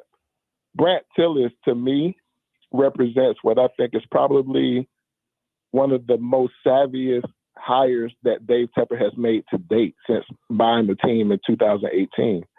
And the reason I think it's one of the savviest decisions is because he's bringing a front office person who has a track record of coming up with really team-friendly deals. You know, if you look at the Patrick Mahomes deal, you know, the 10-year contract, that's really a very favorable team-friendly contract when you look at the fact that what he's getting paid on a per-year basis, it looks smarter and smarter each and every year, and he's performing above that level every year. They're back in the Super Bowl again. I think he's in the third year of that deal. What they did to get Chris Jones back in Kansas City this offseason, you know, after having like a little contract dispute, you know, the contract looks great on paper and it's very team-friendly, you know, and he's back in the Super Bowl with the team again. So, and, you know, that organization has drafted super well when you look at last year's Super Bowl roster. You know, they had like 3 rookies starting on defense. And I don't know how much Brant Tillis is on the evaluation side, the player evaluation, but there have been reports that he's brilliant with the numbers and he's also involved in talent evaluation. And so I think Dave Tepper knows that Dan Morgan has a specific skill set, and I think that's on the evaluation side, but he knows that he's probably not the greatest at contract math. So we need a guy, a fresh guy, who can be paired with Dan, who can help him on that side of the house and let Dan be focused on the things that he's great at. And so, and in that way, I think they are going with the trend of a lot of NFL teams. And I think it's a really good get for Dave Tepper. You know, I don't give him a lot of credit. I know I've come on the show and been very negative about Dave Tepper. No, you. But no, just I gotta play it both ways. You know, I'm a fair guy, you know, so I've been critical when he's done stupid things. Keeping it a buck, man. I actually think this was smart. Keeping it a buck. We appreciate that. Yeah. Sure. JJ, who should Carolina target with pick 33, and why is it Michael Penix Jr.? No, I'm just kidding. Realistic targets for the Panthers at 33. What are you thinking? Well, from what I've seen, and this is Senior Bowl week, you know, for those who don't track that, you know, this is Senior Bowl week. A lot of good prospects are down in Mobile, Alabama. I'm showcasing their talents amongst other talented guys. And one guy that has been sticking out to me for the last few months, and I've actually watched him for the last 2 seasons, I like Ladd McConkey, man. You know, the Georgia wideout. Really? And I know it's like really. I do, and I know that you're a Florida guy, so you know you probably got a little bias against Georgia guys. Oh well, listen. You know, if you tell me that this is the Panthers' Julian Edelman, I could get with that. I don't know if he's Edelman. I really don't know how to classify him because I think he's faster than Edelman. Okay. Edelman wasn't a wide receiver, a polished wide receiver coming out of college. He was a converted quarterback. I think Ladd McConkey is a straight baller, you know, and he's fast. He gets great separation. And when I think about the type of guy that I want to see Bryce be paired with, if we draft wide receiver at 33, he's the guy that's at the top of the line for me, because I think if you aren't just paying attention to like all the size and all that stuff, I think he's looked the best out of the crop of wide receivers that's down at Senior Bowl. And, he balled out for the University of Georgia, for the last 2 years. And so I don't think that was a system thing. I think he's just that type of guy. And so he's at the top of my list for wide receivers. When it comes to the offensive linemen, I can't think of the guy's name right now, but I think it's like Jackson Powers, whatever. He's a center. I like him as well, and I know center is in a position that, that we look at and say, you got to have that early in the draft. But Hey, I'll tell you this on centers real quick, JJ. If you saw that Alabama playoff game with Michigan, what they wouldn't give to have a center who could just snap the ball back, right? Man. I mean, like they couldn't even get the snap right on the final play. The center, an old wise man once told me, your importance in the game of football is in direct proportion to the distance you line up from the football. The closer you are to the football, the more important you are. That's the engine of the offense, man. You don't have to sell me on a center. You just have to sell me that he's good. Yeah, I mean, and this guy, seemingly for this class, he is that guy. 2 seasons ago, it was the center who ended up in Baltimore, was the best offensive lineman in the draft, but we had to go tackle. So we couldn't draft him, right? And then we ended up with Baltimore's free agent center being Brad Bozeman. And Brad, had a good first year in Carolina, but he really struggled in 2023. And he's a great guy, great community guy. The team fell in love with him. But he didn't fit the scheme that they tried to implement, where it was a zone blocking scheme. And I really think Canales, based on what I've read and studied about who he is, I think he runs a scheme that's more similar to that than the power scheme that Bozeman played okay in. So I don't want to go into year 2 without a center, who can block, pass block and do all the things necessary of a center in a mobile scheme, in a scheme that moves laterally. And so I need for my center to be able to do those things. And I'm kind of one of these guys who, I remember Jim Harbaugh saying several years ago when he was still in San Francisco, that your team has to be built really strong up the spine, from the running back to the quarterback, and really it's the quarterback as the brain of the thing, but the quarterback, center, defensive tackle, middle linebacker, safeties, right? Like if your team is strong up its spine, then they'll be able to withstand, the rigors of a season, be strongly built. And right now, we have a couple of missing discs in our spine, and I think center is one of them. That if it's not missing, it's definitely displaced. And so I don't want that to be a pain point, for the Panthers going forward. And I think, we could go wide receiver there. I think we can go offensive line there, center being one of those positions, or go a really good guard or tackle. But if you're asking me, if Ladd McConkey's on the board there at 33, and there's a few more wide receivers that I'm looking at too. It doesn't have to be Ladd, but I think Ladd is going to be a good get, for whoever gets him. People are going to look back and say, man, I wish we had a guy like Ladd McConkey in a couple of years. There you go. He is JJ Hardy. He covers and does his thing for Panthers Culture on Twitter. You hear this analysis, you get that, you get humor, you get big takes, you get all the above on your Carolina Panthers. Great catching up with you, pal. Thanks so much as always. Absolutely. Have a good one, bud. Take care. JJ Hardy of Panthers Culture. We've got the top 5 at 5 coming your way next here on Offsides. We are the Fan Upstate.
What's happening, my friends? This is the most interactive sports talk show anywhere. It's Offsides. Mark Ryan and Diesel, and we are the Fan Upstate, rolling on until 7 o'clock p.m. today. Thrilled to have you with us.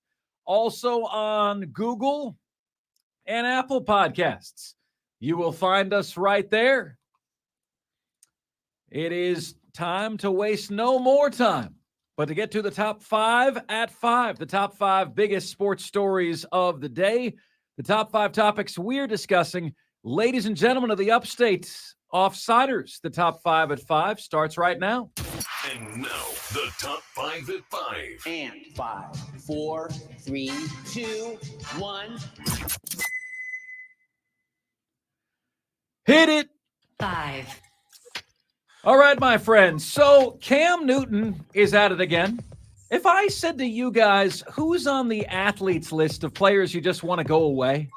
Just leave. Go away. The hell out of Dodge. If I never hear from you again, it'll be too soon. Tell that thing below your nose to quit flapping. Where does Cam Newton come out on this list? You remember a few months ago, Cam Newton made news by saying Brock Purdy's a game manager, Dak Prescott's a game manager. Cam Newton's not even a game manager anymore, and he's in his 30s. What's your excuse, Cam? We're going to play this, but I'm going to tell you my response already. Cam, shut up. I've never said that Brock Purdy was trash. What I did say is Brock Purdy is a game manager. That's not hate. That's just what I feel to be facts. But I still reserve the right to say this. To be labeled a game changer, Brock Purdy has to be the best player on the offensive side of the ball. And that's not the case. And who's the best player? Christian McCaffrey. Man, look, I ain't recanting shit. And if you really want to just be honest, if you add in the defensive talent and you add in the offensive talent, Brock Purdy is the 10th best player on this team. Okay, cool. Did he have a great game? Yes. Is he been playing out of his mind? Yes. Is he a quarterback that's hot? Yes. But he's still the 10th best player on his team. Brock Purdy is one of the 10 best quarterbacks in the NFL. And Brock Purdy is about to be the highest paid player on that team as soon as his rookie contract expires. Cam, you are so sore. Nobody wants you, okay? Nobody wants you because of your mouth, not because of your ability. The hell of having you exceeds the heaven. That's the exit point of any relationship. Cam Newton, Diesel, Aaron Rodgers, athletes on the list that I can never hear from again and be totally fine. If I never hear from him again, it'll be too soon. Who's on that list for you? Another one, Jimbo Fisher. I'm tired of that guy. Over that guy. Done. He's going to be a great assistant somewhere.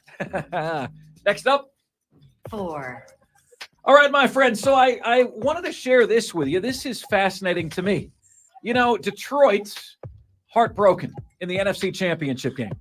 Right there. 86% chance to advance, to make it to the Super Bowl at halftime when they were up 24-7. Couldn't get it done. It happens. So how about some hope, not just for Detroit, but for any fan of any team who fell just short in the conference championship game?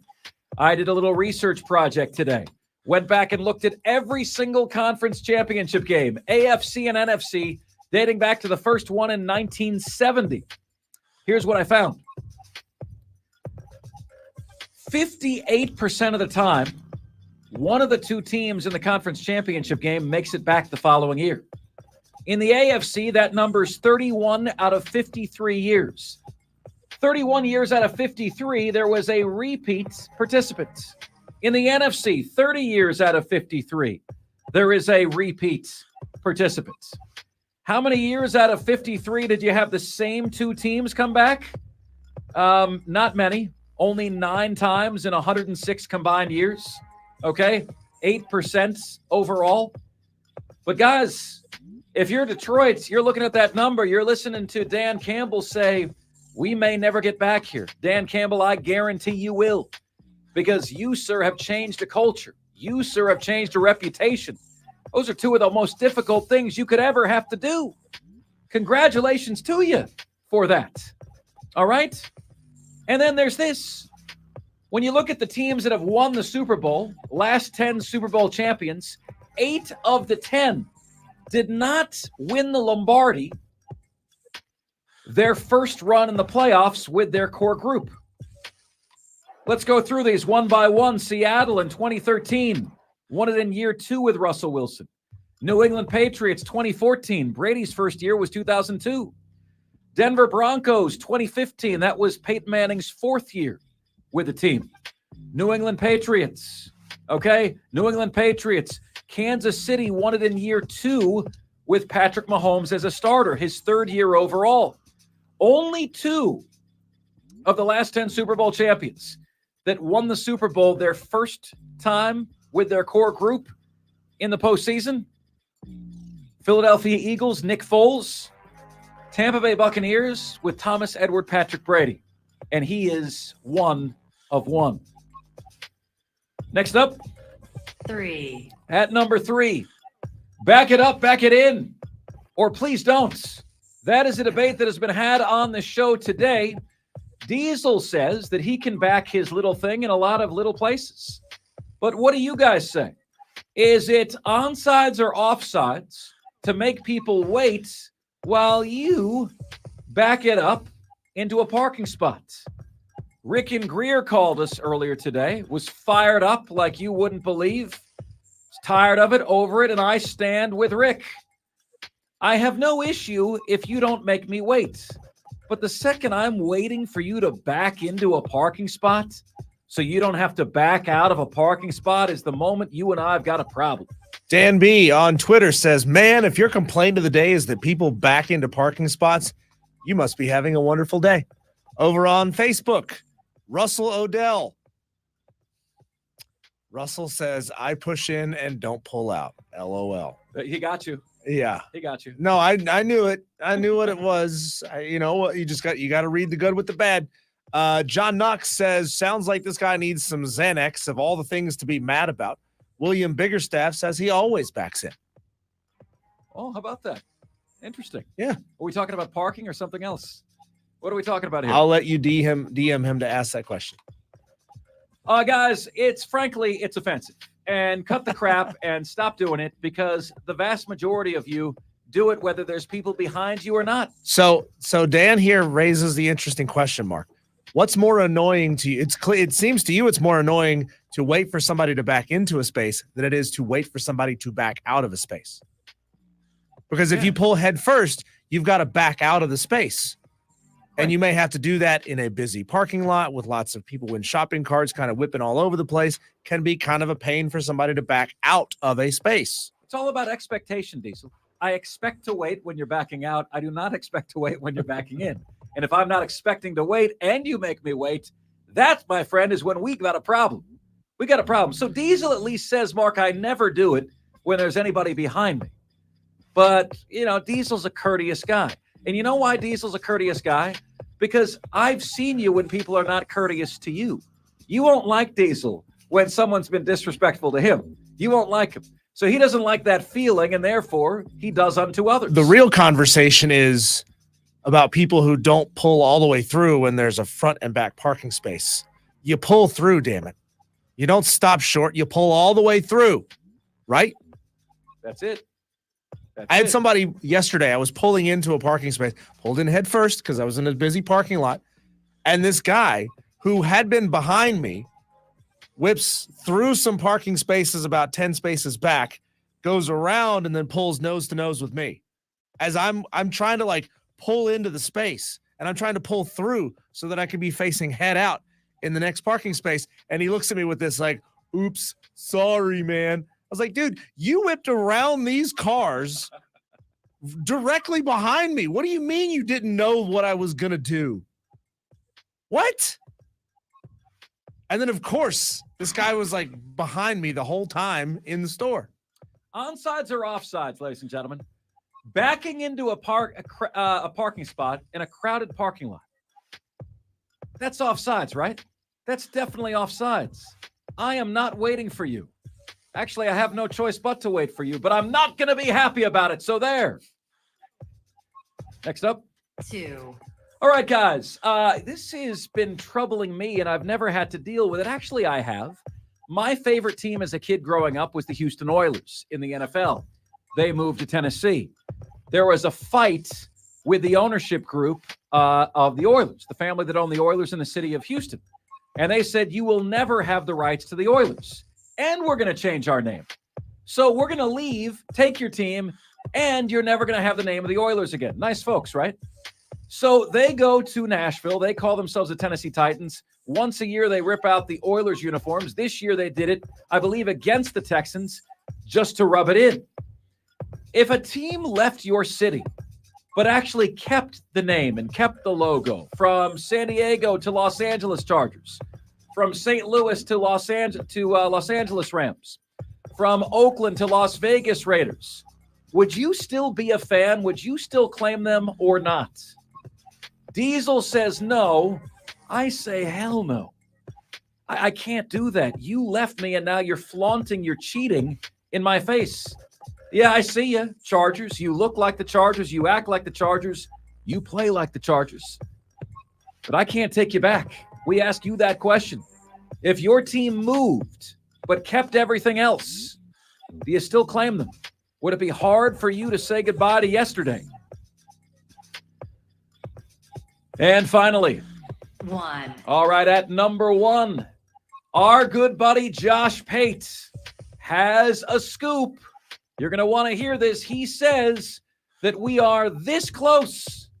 I wrote those two words together, this close, with no space in between, to illustrate to you just how scary, just how much of a threat it is that the sport of college football could lose some of its very best coaches. Here's our buddy Josh. I think within the next couple of years, a major head coach at or near the top of his game and the top of his profession is going to step away from college football. Perfect health, not going to the NFL. He just steps away voluntarily, and he says, I'm stepping away because I don't like college football right now. And then he waits. He goes and sits in a studio, or maybe he goes and sits on his back porch and fades a little bit and just waits. And then you fast forward 5 years, and maybe college football rights itself. And then the following headline is written in 2028.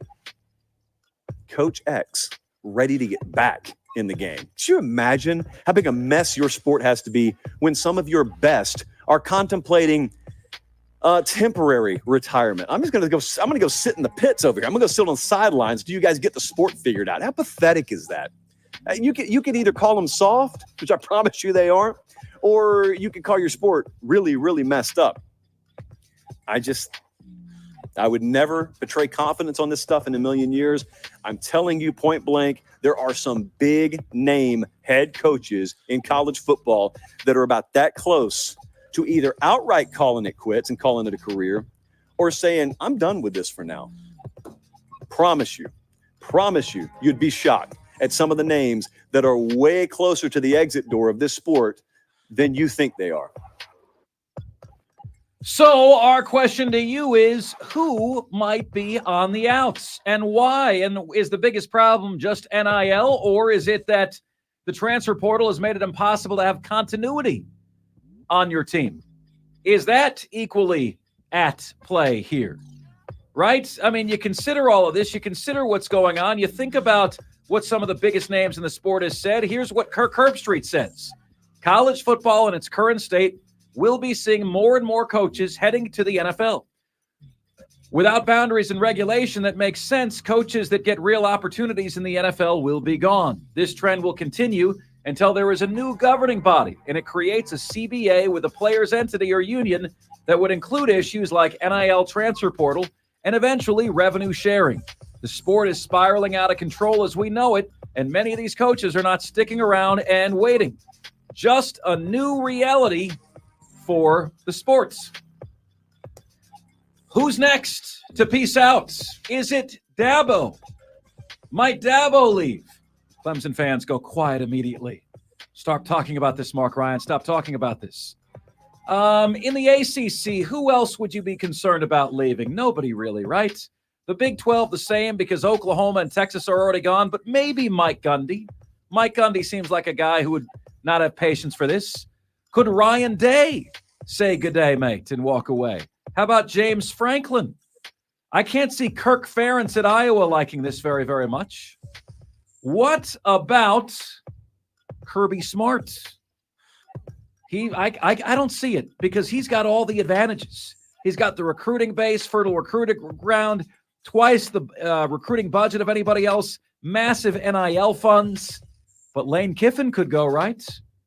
I could see him leaving. Mark Stoops. You know Mark Stoops, old school guy, new school era, doesn't like what he's seeing here. What do you say? Who is Josh Pate talking about on a day when a current and acting Power 5 FBS head coach Jeff Hafley left that position, Boston College, to go become a defensive coordinator in Green Bay? You're starting to see things that you haven't seen before. What we need, though, Mark, is we need a coach to do this and to be very clear in no uncertain terms as to why he's doing it. Yeah, share with us. If it's Dabo Sweeney or if it's Kalen DeBoer or whoever it might be, stepping aside and saying, well, I think I just want to go take some time to be with my family, it's not going to hit. It's not going to have any impact whatsoever if they don't openly state, I'm leaving the sport because I don't like what this sport has become. I believe Jim Harbaugh left for that reason. I believe Nick Saban retired early for that reason. As recently as a year ago, everyone was saying Nick Saban is nowhere close to retiring. What changed? Well, we need Jim Harbaugh to say that openly because everybody now believes it's because he doesn't have an NFL trophy. He doesn't have a Super Bowl. So he wants to go chase that instead. We need Jim Harbaugh to come out and say, I left the sport because I don't like what it became. And those are today's top 5 at 5. Now it's your chance to chime in, which you can do at 844-FAN-PHONE. That's 844-326-3663 is where you can get to us. Also on Facebook, on Twitter, on YouTube at The Fan Upstate on every one. Please like us on Facebook. Follow us on Twitter. Subscribe to us on YouTube. Getting close to a new milestone on YouTube. We could use your help. And finally, email. You guys can all email the show. Mark Ryan, that is M-A-R-C Ryan at thefanupstate.com. All the different ways you can get in touch with us here on the most interactive sports radio show anywhere. Let's check and see what you guys are saying on the text line. Mark, do you think Dan Quinn and Riverboat Ron will trade places? It's an interesting ponder, texter. I haven't pondered that too deeply, though. I'm still convinced that Washington ended up with Dan Quinn because they didn't get Ben Johnson.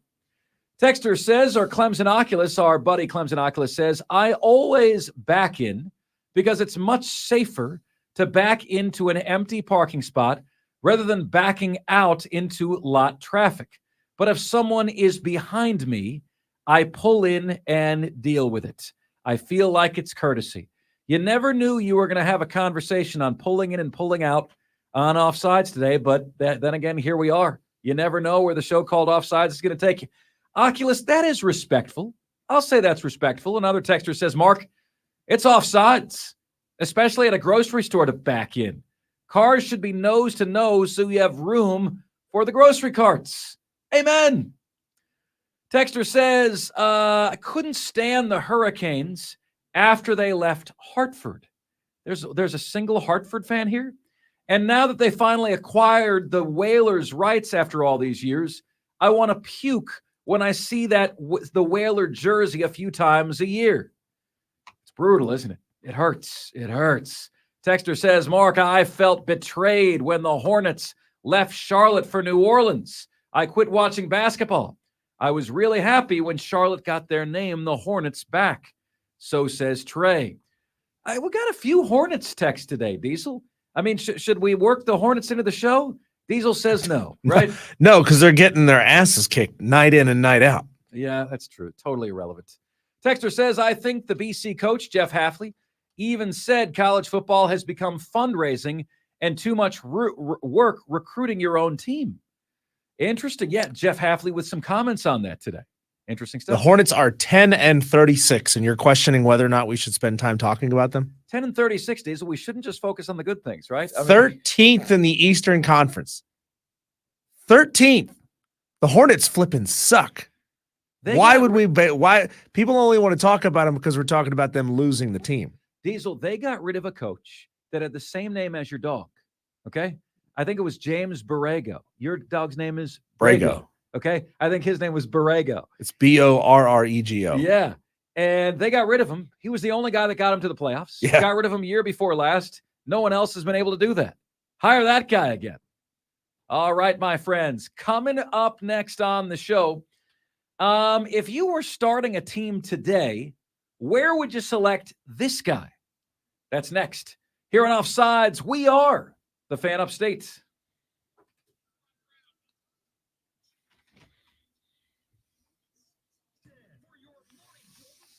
Hey guys, Dan B, Oculus, JD, Madcraft, all of you. Appreciate it. We really do. We'll see you back here tomorrow. You guys are the best. We'll see you tomorrow, guys. Take care.